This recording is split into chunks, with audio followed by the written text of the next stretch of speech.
Looking back, the warning signs were all there.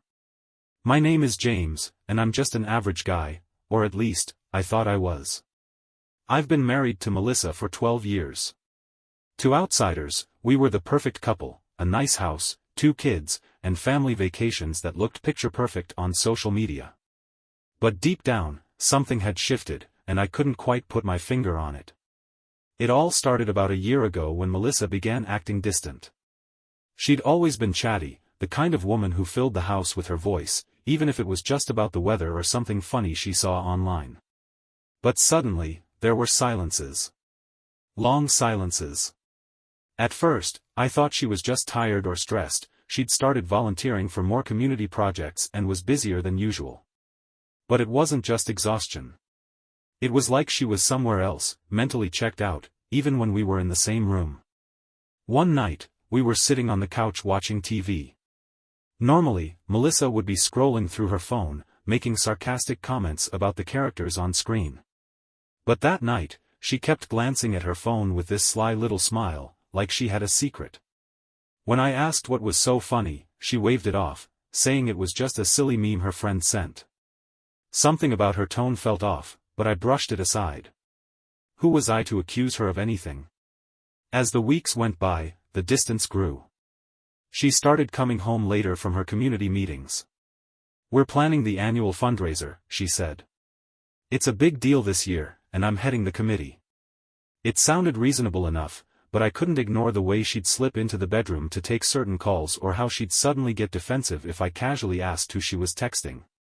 Then there was the way she'd started dressing. Melissa had always cared about her appearance, but lately, it felt different. New outfits, more makeup, perfume she hadn't worn in years. When I joked about her dressing up for the PDA, she laughed, but it was a strained laugh, the kind that doesn't quite reach the eyes. I told myself I was overthinking it. After all, Melissa had always been the confident one in our relationship. Maybe she just wanted to feel good about herself. But the little things started adding up. One Saturday, I noticed her phone buzz on the counter while she was upstairs. The name, Tom, popped up. Tom was her childhood friend, the guy she'd grown up next door to. He'd always been around, but never in a way that made me feel uneasy. He was married with kids of his own, and as far as I knew, he and Melissa had always been just friends. Still, something about the way his name showed up made my stomach churn. "Hey," I called upstairs, trying to keep my voice casual. "Tom just texted you. Do you want me to check it?" "Oh, no, don't worry about it," she shouted back. Her footsteps were quick as she came down, almost snatching the phone off the counter. "It's nothing. Just some old inside joke." Her face was flushed, and she wouldn't meet my eyes. It was the first time I felt a pang of something I hadn't experienced in years, doubt. Later that night, I couldn't sleep. Melissa was snoring softly beside me, her phone face down on the nightstand. My mind kept replaying the look on her face when she grabbed her phone. I felt like a fool for even considering it, but the thought wouldn't leave me alone. Was something going on between her and Tom? The next day, I mentioned Tom casually over breakfast. "How's Tom doing these days?" Melissa didn't miss a beat. "Oh, you know, same old Tom. Still working at that real estate firm. Still telling the same dumb jokes." She smiled, but it felt forced, like she was trying too hard to seem nonchalant. "You guys seem to be texting a lot lately," I said, keeping my tone light. "What?" "No more than usual," she said quickly. "He's just been helping me brainstorm ideas for the fundraiser. He's great at that kind of thing." Again, it all sounded reasonable enough, but I couldn't shake the feeling that there was more to the story. I decided to let it go, but in the back of my mind, I knew I'd need to pay closer attention. Whatever was happening, I couldn't let myself stay in the dark. Over the next few weeks, I started noticing more inconsistencies. Melissa's meetings ran later and later. One night, she came home well past midnight, claiming the committee had gone out for drinks after wrapping up the fundraiser plans. Her breath smelled faintly of wine, and her lipstick was smudged. "We've been working so hard," she said, kicking off her heels. "We deserved a little celebration." But when I asked who'd been there, her answers were vague. "Oh, just the usual crew." She rattled off a few names but didn't mention Tom. That's when the first real crack formed in my trust. I decided to do something I never thought I'd do. I started paying attention to her phone. I didn't go through it, at least, not yet. But I watched how she used it. How she'd keep it close, even when she was just walking to the kitchen. How she'd tilt the screen away if I happened to glance over. How she'd smile at messages and quickly tuck it into her pocket. One night, after she'd fallen asleep, I saw her phone light up on the nightstand. A message from Tom: "Can't stop thinking about tonight. When can I see you again?" My blood ran cold. I stared at the screen, the words burning into my brain. It felt like the floor had been ripped out from under me. My hands shook as I picked up the phone, heart pounding, mind racing. This couldn't be real. Melissa wouldn't do this to me. To us. But deep down, I already knew the truth. That text from Tom haunted me for days. I felt like my entire world had been turned upside down, but I didn't want to confront Melissa without more proof. If she could look me in the eye and lie, then I needed to be prepared.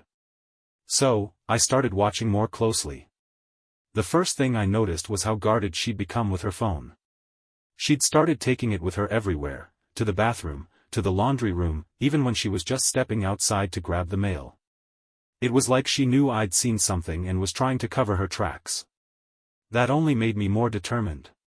One evening, when she left her phone charging on the kitchen counter, I saw my chance. I told myself I wasn't going to snoop. I just wanted to confirm what I already knew. My hands trembled as I picked up her phone and swiped the screen. Locked. Of course. But then, as if fate was giving me a sign, I saw the notification pop up, another message from Tom. "Last night was amazing. I can't stop thinking about you." My chest tightened, and I felt a wave of nausea hit me. There it was, in plain sight. Whatever shred of hope I'd been clinging to was gone. I wanted to scream, to throw her phone against the wall, but I didn't. Instead, I took a deep breath and put the phone back exactly where I'd found it. If I was going to confront her, I needed to do it with a clear head. That night, I couldn't keep it in anymore. After the kids were in bed and the house was quiet, I turned to her. "Melissa, we need to talk." She looked up from her laptop, her face calm but cautious. "What's wrong? I need you to be honest with me. Are you seeing someone else?" Her eyes widened, and for a split second, I saw panic flash across her face. But then she laughed, a sharp, humorless laugh that made my stomach twist. "James, that's ridiculous. Where is this even coming from?" "Don't lie to me," I said, my voice shaking. "I saw the messages from Tom. I know what's going on." Her expression hardened, and she crossed her arms. "So now you're spying on me? Is that what this is? You're invading my privacy because you're too insecure to trust me? Don't turn this around on me," I snapped. "I'm not the one sneaking around and texting someone about how amazing last night was." She froze, her face turning pale. For a moment, I thought she might come clean, but then she shook her head. "It's not what you think. Tom and we've just been talking. He's been having problems in his marriage, and I've been helping him through it. That's all." I wanted to believe her. God, I wanted to believe her so badly. But the evidence was there, staring me in the face. Helping him through his marriage problems by sneaking around behind my back. By sending messages like that? Do you think I'm stupid? Her jaw clenched, and she stood up, her hands shaking. "You don't understand. It's not what it looks like. Tom and we've always had a connection. But it doesn't mean I don't love you." "Love me?" I shouted, my voice cracking. "If you loved me, you wouldn't be doing this. You wouldn't be sneaking around, lying to me, humiliating me." For the first time, tears filled her eyes. But instead of apologizing, she doubled down. "You've been so distant, James. Always working, always distracted. I've felt alone for years, and Tom, he was just there. He listened to me. He made me feel important. Her words hit me like a punch to the gut. So this is my fault now? You're cheating on me because I work too much? I'm not saying it's your fault, she said softly. But maybe if you'd paid more attention, things wouldn't have gotten this far. The conversation ended with her storming out of the room, leaving me alone with my thoughts. My mind was racing, my heart shattered. I didn't know what to do or where to go from here. All I knew was that nothing would ever be the same again. The next morning, Melissa acted like nothing had happened. She made the kids breakfast, packed their lunches, and even hummed while washing the dishes. It was surreal, watching her go through the motions as if she hadn't just torn our marriage apart the night before. Meanwhile, I could barely think straight. I called into work and told them I wouldn't be coming in. My boss didn't ask questions. I'd never taken a personal day before, and I think he could hear the strain in my voice. After dropping the kids off at school, Melissa came back home and found me sitting at the kitchen table, staring at my coffee. "You're not going to work today?" she asked, her tone casual, almost indifferent. "No," I said flatly. "We need to finish this conversation." She sighed, setting her purse on the counter. "James, I don't know what else you want me to say. I already told you the truth." "The truth?" I scoffed. "You mean the half-truths and excuses you fed me last night?" "Melissa, I'm not stupid. I deserve the real truth." Her shoulders slumped, and for the first time, I saw a crack in her facade. "Fine," she said, sitting down across from me. "You want the truth? Here it is. Yes, something happened with Tom. But it's over now." "It didn't mean anything." Her words hit me like a ton of bricks. "It didn't mean anything? You risked our marriage, our family, for something that didn't mean anything?" "I was lonely," she said quietly, her voice barely above a whisper. "You don't understand what it's like to feel invisible in your own home." I shook my head, anger boiling inside me. "No, Melissa. You don't get to play the victim here. I've been working my ass off to provide for this family, to give you and the kids everything you need. And this is how you repay me? By sneaking around with your old friend?" She didn't say anything, just stared down at her hands. For a moment, the room was silent except for the ticking of the clock on the wall. Finally, I stood up, unable to sit there any longer. "I need some air," I said, grabbing my jacket and heading for the door. Walking through the neighborhood, I felt a mix of emotions: anger, sadness, betrayal.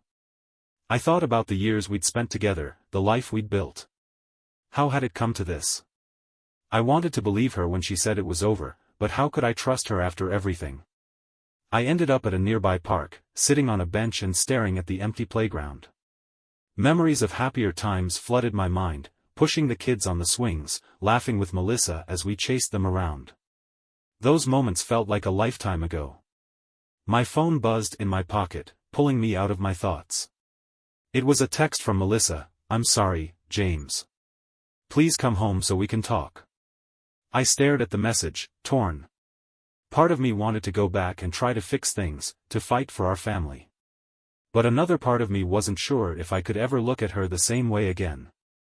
When I finally walked through the door, Melissa was waiting for me. She looked exhausted, her eyes red and puffy from crying. "James," she said softly. "I know I've hurt you, and I'll do whatever it takes to make things right." "I don't know if you can," I replied honestly. "You broke my trust, Melissa. And I don't know if it's something we can ever get back." She nodded, tears streaming down her face. "I'll do whatever it takes. Counseling, therapy, whatever you want. Just please, don't give up on us." I didn't respond right away. Instead, I walked past her and into the living room, sinking into the couch. My mind was racing, trying to process everything. Could I forgive her? Did I even want to? The road ahead felt uncertain, but one thing was clear: our marriage would never be the same again. The days that followed were a blur.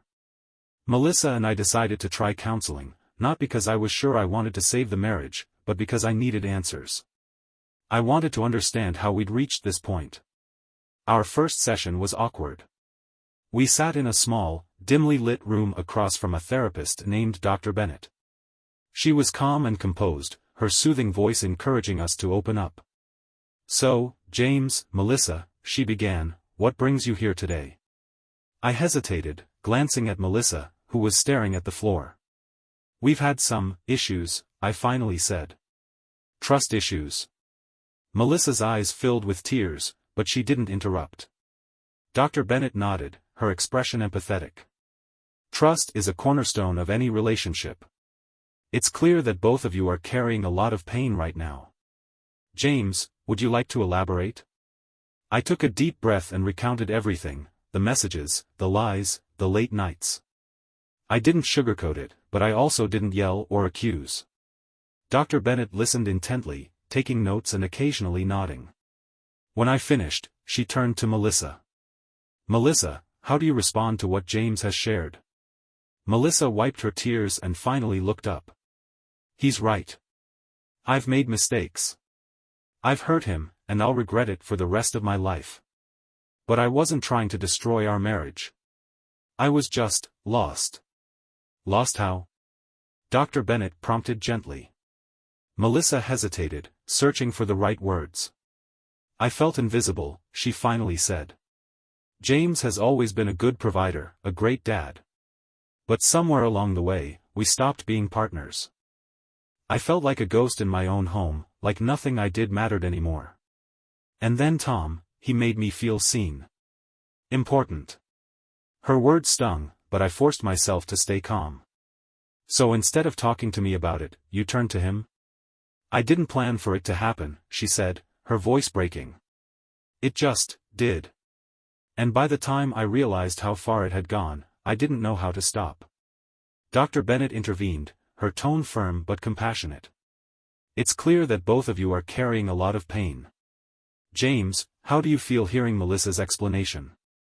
I looked down at my hands, struggling to put my emotions into words. Angry. Betrayed. But also, I don't know. Maybe guilty?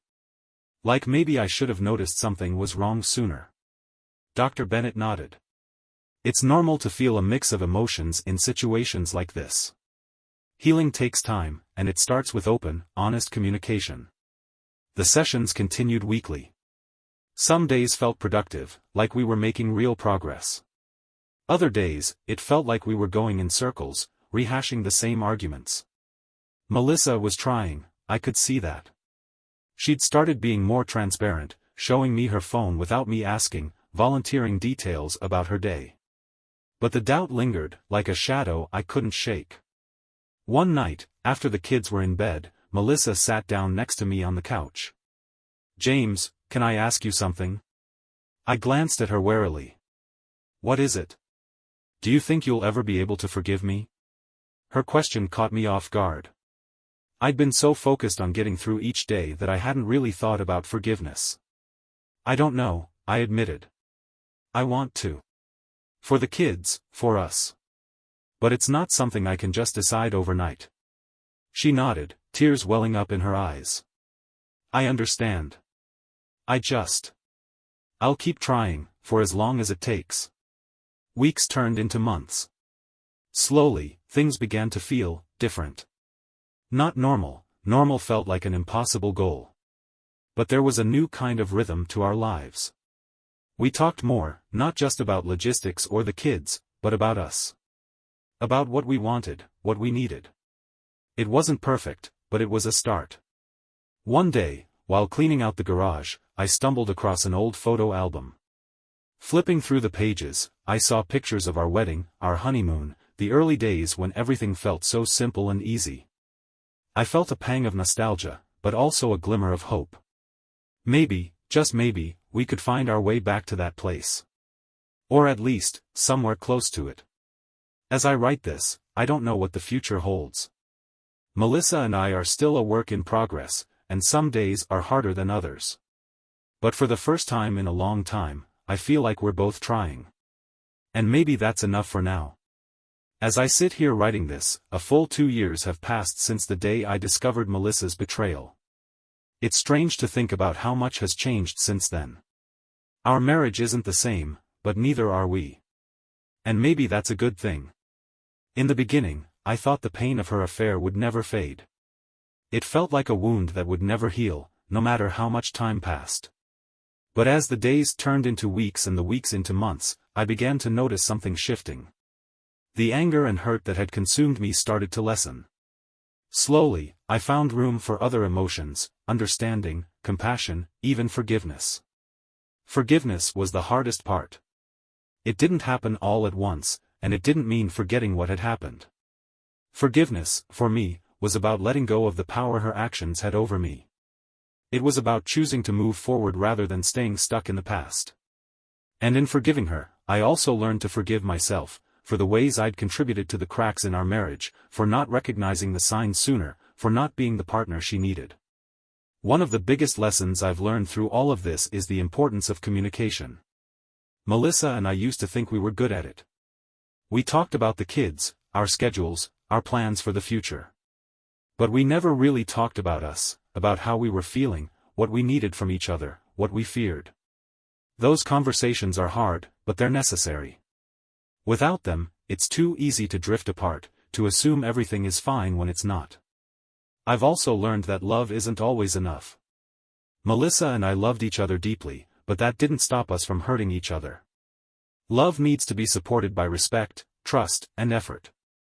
It's a choice you make every day, to show up, to listen, to try. And sometimes, even with all of that, it's not enough to save a relationship. But in our case, it was. Melissa and I are in a better place now. We're not perfect, far from it. But we've rebuilt something that feels real and solid. We still go to counseling occasionally, not because we're in crisis, but because we want to keep growing. We've learned to prioritize our relationship, to make time for each other, to check in regularly about how we're doing. It's work, but it's worth it. For anyone who's been through something similar, I want you to know that there's no right or wrong way to handle it. Some people choose to stay and rebuild, others choose to walk away. Both paths are valid. What matters is that you make the choice that's right for you, a choice rooted in honesty, not fear or guilt. If I could go back in time and talk to the version of myself who found that first message from Tom, I'd tell him this: it's going to hurt. It's going to feel like the end of the world. But it's not. You're stronger than you think, and you'll come out of this with a clearer understanding of who you are and what you want. And no matter what happens, you'll be okay. This journey has taught me so much, about myself, about Melissa, about love and resilience. It's not a path I would have chosen, but it's one that has shaped me in ways I'm still discovering. And for that, I'm grateful. Thank you for following along with my story. If it resonates with you, I hope it brings you some comfort, some clarity, or at least the knowledge that you're not alone. Life is messy and complicated, but it's also beautiful. And no matter how broken things may seem, there's always the possibility of healing, of growth, of something new. Take care, and remember, every story, no matter how painful, has the potential to lead to something better.